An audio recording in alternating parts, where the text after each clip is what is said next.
こんにちは、山寺久美子です。今日はフライパンで10分、出汁香る白菜と厚揚げの煮物を作ります。白菜の甘みと厚揚げのコクを生かした優しい味わいの和風おかずです。まず白菜は葉と芯に分け、芯の部分は味しみと火の通りが良くなるように包丁を寝かせて薄めのそぎ切りにします。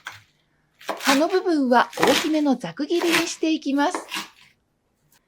厚揚げはそのまま1センチ幅の一口大に切りましょう。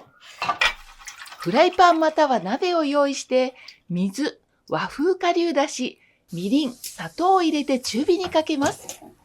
煮汁が沸いてきたら、白菜の芯と厚揚げを入れましょう。時々上下を返すように混ぜながら、芯に軽く火が通るまで、中火で3分から4分ほど煮ていきます。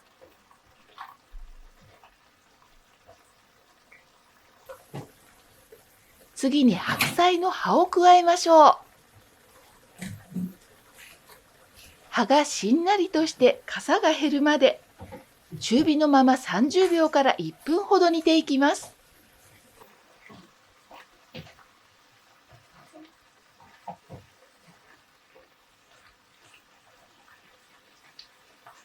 最後に醤油を回し入れ、たまに具材を返しながら1分から2分ほど煮絡めます。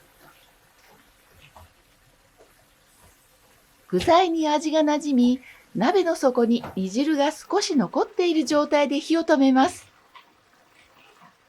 短時間で仕上げることで白菜は柔らかくなりすぎず、厚揚げには程よく味が絡みます。